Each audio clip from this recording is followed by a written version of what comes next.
নমস্কার, মানি মেকিং মাইলেজের যাত্রা আজকে আবার আমরা শুরু করছি 26শে জুনের নিফটির অ্যানালিসিস দিয়ে।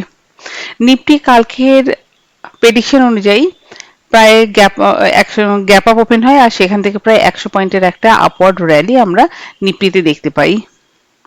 তাহলে নিফটির কারেন্ট সাপোর্ট হচ্ছে 25,200 থেকে 25,180, আর নিফটির কারেন্ট রেজিস্ট্যান্স যেখানে ফেস করতে পারে সেটা হচ্ছে 25,330 থেকে 350। আজকে নিফটির হাই 25,250 থেকে 280-র মধ্যে। এই লেভেলটাকে যদি নিফটি ব্রেক করে সেই ক্ষেত্রে আমরা নিফটিতে একটা বাই দিতে পারি। আমাদের টার্গেট হতে পারে সেই ক্ষেত্রে 25,350। কিন্তু আমাদের অতীত ইতিহাস যেটা আমাদের বলে সেটা হচ্ছে যে নিফটি 25,400 থেকে 25,340 এই লেভেলটার মধ্যে বারবার রেজিস্ট্যান্স ফেস করেছিল। সেই ক্ষেত্রে আমাদের একটা প্রফিট বুকিং এর জায়গা হতে পারে। আমরা সেই ক্ষেত্রে নিফটিতে 25,350 থেকে 400-র মধ্যে একটা সেল অন রাইজও করতে পারি। এরপরে যদি নিফটি 25,200 থেকে 180 লেভেলটা যদি নিফটি ব্রেক করে সেক্ষেত্রে প্রথম সাপোর্ট নিতে পারে আমাদের ট্রেন্ড লাইনে, আর ট্রেন্ড লাইন ব্রেক করলে নিফটির পরবর্তী সাপোর্ট হতে পারে 25,080 থেকে 25,040। এই জায়গাটা আবার বাই এন্ড ডিপেরও জায়গা, এই জায়গা আমাদের অবশ্যই বাই এন্ড ডিপ করা উচিত।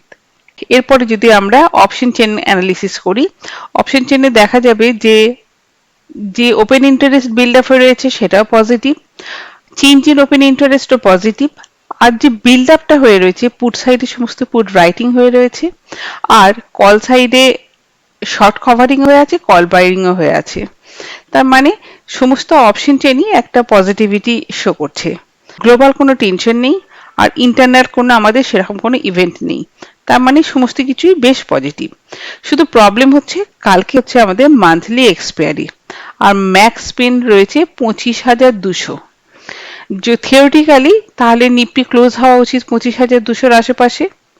যদি নিফটিকে 25,200-র আশেপাশে ক্লোজ হতে হয় সেক্ষেত্রে মার্কেটকে কালকে কনসলিডেশনে থাকতে হবে, বা ইনিশিয়ালি বুলিশ হলেও আমরা কিন্তু আপার লেভেল থেকে কালকে একটা প্রফিট বুকিং দেখতে পারি।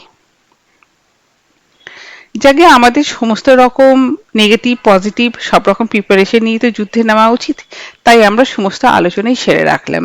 আমরা কালকে যে স্টকগুলো নিয়ে আলোচনা করেছিলাম তার মধ্যে প্রথম ছিল নাইকা। নাইকা আমাদের সেল হয়ে গিয়েছিল, কিন্তু নাইকার টার্গেট যেহেতু ওপরের দিকে অনেকটা বেশি, 218 থেকে 224 পর্যন্ত হতে পারে, সেই জন্য আমরা নাইকা স্কোয়ার আপ করে নিই। আমার দ্বিতীয় পিক ছিল এমটেক। সেল সাইডে বা বাই সাইডে কোনো দিকে এন্ট্রি হয়নি, এমটা থেকেও আমাদের সেইভাবে কোনো কাজ হয়নি। কালকে 1625 এই লেভেলে সেল করতে পারি, আবার 1610 এই লেভেলে আবার সেটাকে তাহলে স্কোয়ার আপও করে নেব। আর বাকি যা যা এমটা থেকে আমরা আলোচনা করেছিলাম সেগুলো সমস্ত বলবৎ রয়েছে, আমরা সেইভাবেও কাজ করব সুযোগ পেলে।